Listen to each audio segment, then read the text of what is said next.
नमस्कार दोस्तों, 20 मई 2024। वीडियो शुरू करने से पहले प्रीव्यू को जरा गौर से देख लो। ध्रुव राठी की इस एनिमेशन को बनाने के लिए सबसे पहले गूगल पर जाना है और पोलिंग स्टेशन सर्च कर लेना है और इमेज को डाउनलोड कर लेना है। इतना कर लो तो उसके बाद कैपकट पर आना है और इमेज सिलेक्ट करके एडजस्ट में जाना है और HSL टूल को सिलेक्ट कर लेना है। अब इसमें जितने भी कलर्स हैं उन सब कलर्स को रिमूव कर देना है। इतना कर लो तो उसके बाद ग्राफ्स में जाना है और यहाँ से टैप करके इसको बिल्कुल डाउन कर देना है नीचे की तरफ। ओके, इतना हो जाए तो उसके बाद ओवरले पर क्लिक करके एक ब्लैक PNG को सेलेक्ट कर लेना है। ब्लैक PNG को सेलेक्ट करके इसको स्क्रीन पर एडजस्ट करके इसकी ओपेसिटी पर जाकर कम कर देनी है, नियर अबाउट 47। इतना कर लो तो अब इफेक्ट्स में जाना है, वीडियो इफेक्ट सेलेक्ट करना है और वाइट फ्लैश 2 इफेक्ट को सेलेक्ट कर लेना है और एडजस्ट बटन पर जाकर इसकी स्पीड को कम कर देना है और ऑल्सो इसका ग्लो भी बिल्कुल ही स्लो कर देना है। ओके, अब इसके ऑब्जेक्ट पर जाकर इसका साइज थोड़ा सा बढ़ा देती हूँ। इतना कर लो तो अगेन इफेक्ट्स पर जाना है, वीडियो इफेक्ट्स में जाकर नॉइस 2 को सेलेक्ट कर लेना है और इसको भी एडजस्ट कर देना है। ऑब्जेक्ट पर सेलेक्ट करके इसको ब्लैक ऑब्जेक्ट पर सेट करना है, बट इसका एडजस्ट करके इसकी स्पीड को बिल्कुल ही कम कर देना है, नियर अबाउट 6। अब इसको देखते हैं। ओके, ध्रुव राठी के जैसे हमारा बैकग्राउंड तैयार हो चुका है। अब मैं इसको सेव कर लेती हूँ। अब बारी आती है ध्रुव राठी के जैसे एनिमेशन करने के लिए, तो उसके लिए एलाइट मोशन को ओपन कर लेना है और प्लस आइकन पर क्लिक करके मीडिया पर जाकर जो वीडियो अभी बनाई थी उसको मैं सेलेक्ट कर लेती हूँ और इसका साइज एडजस्ट कर देती हूँ। साइज एडजस्ट कर लेने के बाद प्लस आइकन पर जाकर मीडिया पर सेलेक्ट करके बॉक्स PNG को सेलेक्ट कर लेना है और बॉक्स PNG को एडजस्ट कर देती हूँ। एडजस्ट कर लेने के बाद अब इफेक्ट्स में जाना है और ऐड इफेक्ट पर क्लिक करके ग्लो इफेक्ट को सेलेक्ट कर लेना है। ग्लो इफेक्ट सेलेक्ट कर लेने के बाद अब इसको एज इट इज नहीं छोड़ देना, बल्कि आफ्टर इफेक्ट के जैसे इसको इफेक्ट देने के लिए इसकी हार्डनेस बिल्कुल 0 कर देनी है और इसका अल्फा को साइज थोड़ा सा बढ़ा देना है। इतना कर लो तो उसके बाद इसका साइज एडजस्ट कर लेना है। साइज एडजस्ट कर लेने के बाद अब ध्रुव राठी के जैसे बॉक्स को एनिमेट करने के लिए मूव एंड ट्रांसफॉर्म पर जाना है और स्केल पर क्लिक करके एक यहाँ पर की फ्रेम दे देना है और एक थोड़ा सा आगे जाकर एक और की फ्रेम देकर बिल्कुल पीछे की तरफ आना है और इसका साइज बिल्कुल छोटा कर देना है। साइज छोटा कर चुको तो उसके बाद अब देखते हैं। अब क्योंकि ये थोड़ी स्लो मोशन है तो उसके लिए फिर अगेन मैं ग्राफ के ऊपर क्लिक करूंगी। ग्राफ पर क्लिक करके और ये ग्राफ बिल्कुल ऐड कर देती हूँ और की फ्रेम को थोड़ा सा आगे की तरफ लेकर आती हूँ। ओके, इतना कर लो तो उसके बाद यहाँ प्लस आइकन पर जाना है और टेक्स्ट पर जाकर इसका टेक्स्ट सेलेक्ट कर लेती हूँ। अब इसका कलर मैं वाइट कर देती हूँ और ये वाला टेक्स्ट सेलेक्ट कर लेती हूँ। इतना कर दूँ और उसको ओके कर देने के बाद यहाँ पर इसको एडजस्ट कर देना है और अब बॉक्स लेयर को सेलेक्ट करके उसका इफेक्ट को कॉपी कर लेना है और सेम इफेक्ट इधर आकर पेस्ट कर देना है 3 डॉट्स पर क्लिक करके। मैंने इतना कर लिया तो उसके बाद अब इसका कलर रेड है तो मैं इसको एडजस्ट करके इसका कलर वाइट कर देती हूँ। वाइट कर लो तो उसके बाद अगेन इफेक्ट्स पर जाना है और ऐड इफेक्ट पर क्लिक करके टेक्स्ट पर जाना है और टेक्स्ट प्रोग्रेस को सेलेक्ट कर लेना है और स्टैंडर्ड सेटिंग्स पर लेकर आना है और टेक्स्ट प्रोग्रेस पर क्लिक करके एंड बटन पर जाना है और इसका साइज बिल्कुल 0 कर देना है। 0 हो जाए तो यहाँ पर ऐसे सेलेक्ट करके की फ्रेम दे देना है और थोड़ा सा आगे जाकर एक और की फ्रेम दे देना है और उसी की फ्रेम पर रहते हुए इसका साइज 100 कर देना है। अब इसको देखते हैं। ओके, अब इसका साइज मैं सेलेक्ट करके इसको इस तरह एडजस्ट कर देती हूँ। अब इसको मैं डुप्लीकेट कर देती हूँ। डुप्लीकेट कर लेने के बाद अब अगेन एडिट टेक्स्ट पर जाना है और यहाँ पर सेलेक्ट कर लेना है बूथ 117। इसको ओके कर लेने के बाद अब इसको सेलेक्ट करके नीचे की तरफ लेकर आना है और इसको इस तरह एडजस्ट कर देना है। इतना कर चुको तो उसको थोड़ा सा आगे की तरफ लेकर जाना है, ऑलमोस्ट 0.3 सेकेंड्स। ओके, ये दोनों हो जाएं तो यहीं पर प्लस आइकन पर जाकर मीडिया पर जाकर एक और इमेज सेलेक्ट कर लेनी है। इसको सेलेक्ट कर लेने के बाद इसका साइज मैं एडजस्ट कर देती हूँ और इसको यहाँ पर लेकर आती हूँ। ओके, अब इतना हो जाए तो अगेन इसको भी सिलेक्ट करके एड इफेक्ट में जाकर ग्लो इफेक्ट सिलेक्ट कर लेना है। ग्लो इफेक्ट सिलेक्ट करके और कलर पर जाकर कलर पिकर पर जाकर इसका कलर पिक कर लेना है और ओके कर देने के बाद इसकी हार्डनेस अगेन 0 कर देनी है और इसका अल्फा साइज थोड़ा सा बढ़ा देना है। इतना कर लो तो अब मूव एंड ट्रांसफॉर्म पर जाना है और स्केल पर जाकर की फ्रेम ऐड कर देना है और शुरू में आना है और इसका साइज बिल्कुल छोटा कर देना है और ये वाला ग्राफ सेलेक्ट कर लेना है और इस लेयर को सेलेक्ट करके इसका साइज एडजस्ट करने के बाद अब इसको मैं डुप्लीकेट कर देती हूँ। डुप्लीकेट कर लेने के बाद थोड़ा सा इसको आगे की तरफ लेकर आना है और इसको यहाँ पर सेलेक्ट कर देना है। अब इसको देखते हैं। ओके, यहाँ तक इतना हो जाए तो उसके बाद इन सब लेयर्स को सेलेक्ट करके ग्रुप कर देना है। उसके बाद यहाँ सेलेक्ट कर लेने के बाद मूव एंड ट्रांसफॉर्म पर जाना है और यहाँ पर एक की फ्रेम दे देना है। थोड़ा सा आगे की तरफ जाना है और अब इसको इस तरह मूव कर लेना है। यहाँ पर फ्रेम दे देना है। फ्रेम दे देने के बाद यहाँ पर आकर अगेन प्लस आइकन पर क्लिक करना है और टेक्स्ट पर जाना है और यहाँ पर टेक्स्ट ऐड कर देना है। इसका कलर मैं सिलेक्ट कर लेती हूँ और इसका जो टेक्स्ट है वो भी ऐड कर देती हूँ। इतना कर लो तो इसको ओके कर देना है और इसका साइज एडजस्ट कर देना है यहाँ पर। अब इसको अगेन डुप्लीकेट कर देना है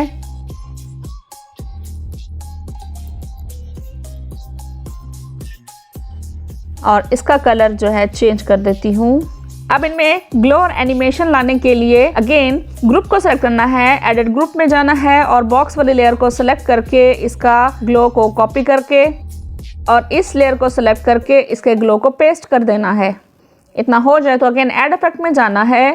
टेक्स्ट के ऊपर क्लिक करके काउंट अप एंड डाउन को सेलेक्ट कर लेना है। स्टैंडर्ड सेटिंग सेलेक्ट कर लेने के बाद अब यहाँ पर ऐड के अंदर मैंने वैल्यू डालनी है 100 और थोड़ा सा इसको पीछे करके की फ्रेम दे देना है। अब इस तरह थोड़ा सा आगे की तरफ जाकर इसको एडजस्ट कर देना है दोनों लेयर्स को।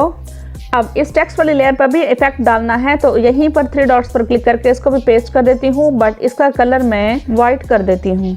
अब एक और टेक्स्ट ऐड कर देती हूँ और इसको थोड़ा सा नीचे जाकर इधर एडजस्ट कर देती हूँ और अब इन सब लेयर्स को सिलेक्ट करके एक साथ ही एडजस्ट कर देती हूँ। तो अब इसको देखते हैं।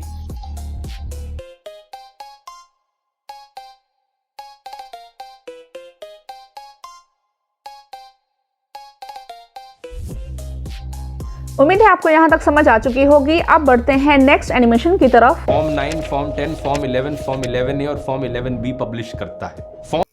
ध्रुव राठी की इस तरह की वीडियो को बनाने के लिए मैं सबसे पहले मटेरियल को सर्च कर लेती हूँ और मटेरियल सर्च करने के लिए मैं गूगल पर जाऊंगी और टाइप करूंगी seamless wood texture. Seamless means हमवार। तो इमेजेस पर जाकर थोड़ा सा नीचे स्क्रॉल करती हूँ। ये मुझे काफी सूटेबल लग रहा है तो मैं इसको डाउनलोड कर लेती हूँ। उसके बाद ध्रुव राठी के इस तरह के मटेरियल के लिए मैं पेंसिल PNG को सर्च कर लेती हूँ और ये वाली इमेज मुझे सूटेबल लगी है तो मैं इसको डाउनलोड कर लेती हूँ। उसके बाद अब इसका बैकग्राउंड रिमूव करने के लिए BG डॉट रिमूव पर जाऊंगी और वहां पर क्लिक करके इसका बैकग्राउंड रिमूव कर दूंगी। उसके बाद पिक्सल लैब पर आ जाना है और इसका टेक्स्ट डिलीट करके 4th आइकन पर जाकर इसका कलर मैं ब्लैक कर देती हूँ। ब्लैक कर लेने के बाद अब 3rd आइकन पर क्लिक करके शेप्स में जाकर एक पेज क्रिएट कर लेती हूँ। इतना पेज क्रिएट कर लेने के बाद अब थोड़ा सा नीचे स्क्रॉल करना है और इनर शेडो में जाना है और इसको ओपन करके इसका शेडो ब्लैक सेलेक्ट कर लेना है और ब्लैक सेलेक्ट कर लेने के बाद अब प्लस आइकन पर जाकर इसका शेडो थोड़ा सा पीछे की तरफ लेकर आना है। इसका ब्लर रेडियस मैं फुल कर देती हूँ।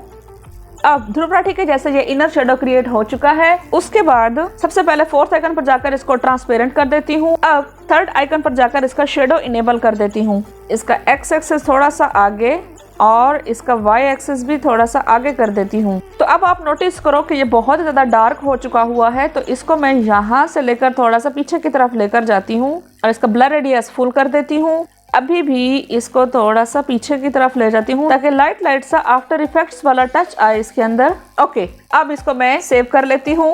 सेव कर लेने के बाद आप नोटिस करो कि ध्रुव राठी की एनिमेशंस के अंदर ये ग्रीन येलो इमेजेस भी पाए जाते हैं पेपर्स के। तो अब उसको बना लेती हूँ। उसको बनाने के लिए सबसे पहले मैं इसको डिलीट कर देती हूँ, फिर शेप्स में जाकर इसका पेज एडजस्ट कर देती हूँ इस तरह।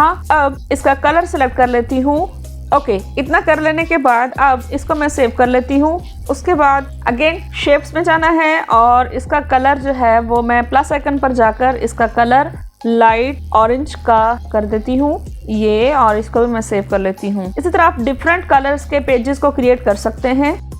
अब इतना हो जाए तो उसके बाद एलाइट मोशन पर आ जाना है। उसके बाद प्लस आइकन पर क्लिक करना है और मीडिया पर जाकर जो इमेज सेलेक्ट की थी उसको डाउनलोड कर लेती हूँ। उसको डाउनलोड कर लेने के बाद अगेन प्लस आइकन पर क्लिक करके व्हाइट वाला पेज सेलेक्ट कर लेती हूँ और उसको थोड़ा सा एडजस्ट कर देती हूँ। इतना कर लेने के बाद अब इसको डुप्लीकेट कर देती हूँ। डुप्लीकेट करके इसको थोड़ा सा आगे की तरफ लेकर जाती हूँ और मूव एंड ट्रांसफॉर्म पर जाकर इसको मैं एडजस्ट कर देती हूँ इतना।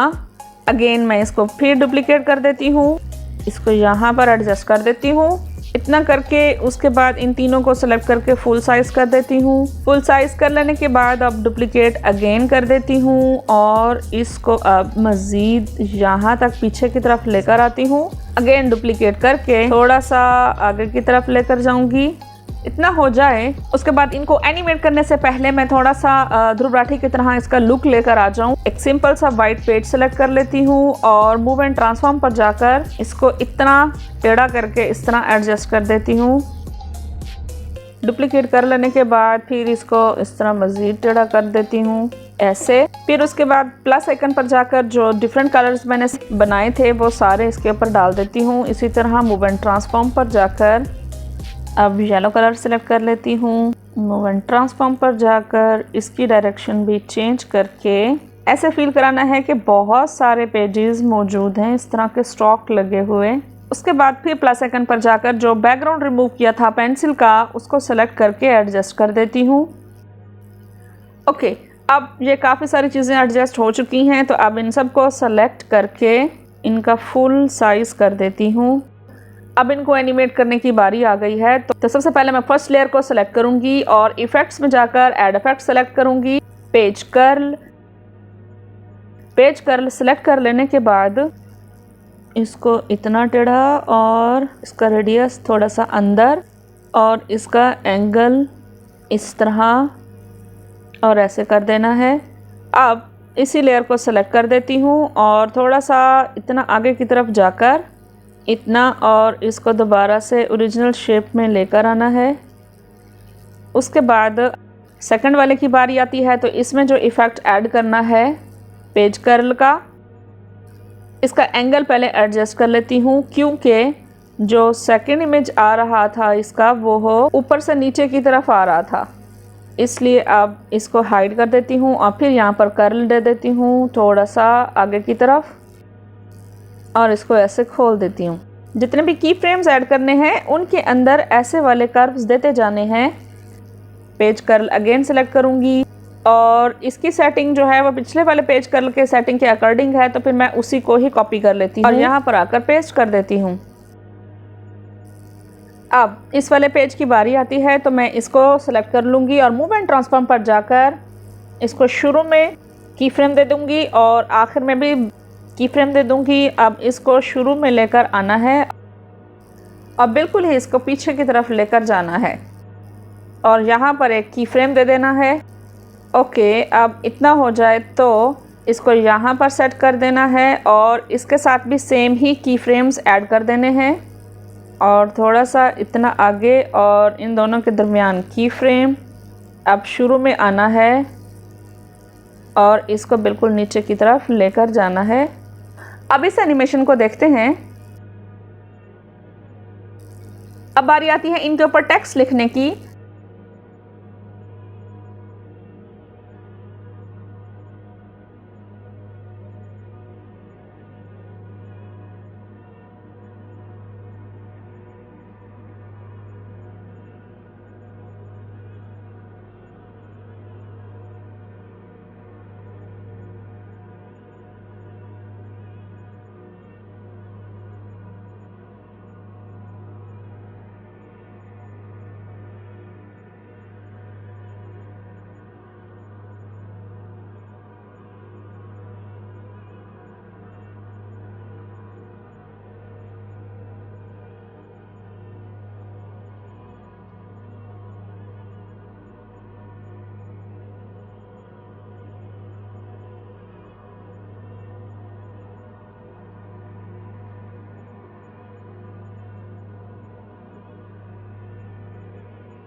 अब इस एनिमेशन को देखती हूँ।